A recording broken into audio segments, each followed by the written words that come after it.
ಪ್ರೇಯಸಿ ಹತ್ಯೆ ಕೇಸ್ ಸಂಬಂಧ ಒಂದಿಷ್ಟು ಸತ್ಯ ಬಯಲಿಗೆ ಬಂದಿದೆ. ತನಿಖೆ ಸಂದರ್ಭದಲ್ಲಿ ಆರೋಪಿ ಚಂದ್ರಶೇಖರ್ ಪ್ಲಾನ್ ಬಗ್ಗೆ ಬೆಳಕಿಗೆ ಬಂದಿದೆ. ಪ್ರೀತಿಯ ನಾಟಕ ಆಡಿದ್ದೆ ಆಸ್ತಿಗೆ ಅನ್ನೋ ಅಂಶ ವಿಚಾರಣೆ ಸಂದರ್ಭದಲ್ಲಿ ಬೆಳಕಿಗೆ ಬಂದಿದೆ. ಆಸ್ತಿ ಹೊಡೆಯುವಂತ ಸಂಚಿನಿಂದ ಮದುವೆ ಆಗೋದಕ್ಕೆ ಪ್ಲಾನ್ ಮಾಡಿದ್ನಂತೆ. ಲಿವಿಂಗ್ ನಲ್ಲಿದ್ದ ಭವಾನಿಯನ್ನ ಮದುವೆ ಆಗೋದಕ್ಕೆ ಸಂಚು ರೂಪಿಸಿದ. ಕಾರಣ ಆಸ್ತಿ.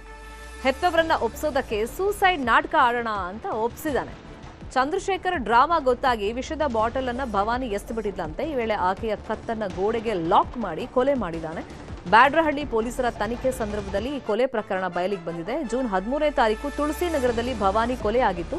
ಪ್ರೇಮಿಗಳಿಬ್ರು ಕೂಡ ಸೂಸೈಡ್ ಮಾಡ್ಕೊಂಡಿದ್ದಾರೆ ಅಂತ ಹೇಳಲಾಗಿತ್ತು. ಆದರೆ ಮೃತದೇಹ ಸ್ಥಳಾಂತರ ವೇಳೆ ಚಂದ್ರಶೇಖರ್ ಬದುಕಿರೋದು ಬೆಳಕಿಗೆ ಬಂದಿತ್ತು. ಆತನನ್ನ ವಿಚಾರಣೆಗೆ ಒಳಪಡಿಸಿದಾಗ ಈ ಆಸ್ತಿ ವಿಷಯವನ್ನ ಆತ ಬಾಯ್ಬಿಟ್ಟಿದ್ದಾನೆ.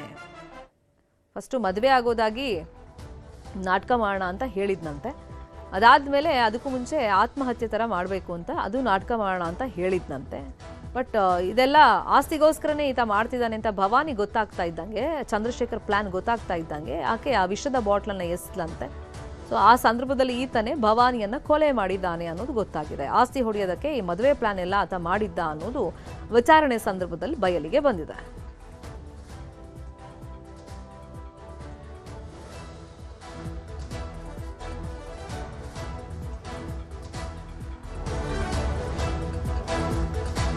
ಬ್ಯಾಡ್ರಹಳ್ಳಿಯಲ್ಲಿ ನಡೆದಿದ್ದಂಥ ಕೊಲೆ ಪ್ರಕರಣ ಪ್ರಿಯಕರನಿಂದಲೇ ಪ್ರೇಯಸಿ ಹತ್ಯೆ ಆಗಿತ್ತು.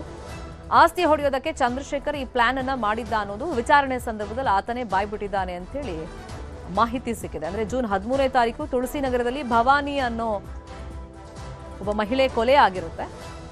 ಅಂದ್ರೆ ಈ ಚಂದ್ರಶೇಖರ್ ಫಸ್ಟ್ ಪ್ಲಾನ್ ಮಾಡ್ಕೊಂಡಿದ್ದು ಈ ರೀತಿ ಮದುವೆ ನಾಟಕ ಮಾಡಿದ್ರೆ ಆಸ್ತಿ ಸಿಗುತ್ತೆ ಅಂತ ಹೇಳಿ, ಆಸ್ತಿ ಹೊಡಿಬಹುದು ಅಂತ ಹೇಳಿ ಪ್ಲಾನ್ ಮಾಡಿದ. ಬಟ್ ಈತನ ಪ್ಲಾನ್ ಗೊತ್ತಾಗ್ತಾ ಇದ್ದಂಗೆ ಭವಾನಿ ಅಪೋಸ್ ಮಾಡಿದಾಳೆ. ಆ ಸಂದರ್ಭದಲ್ಲಿ ಆಕೆಯನ್ನ ಈತ ಹತ್ಯೆ ಮಾಡಿದ.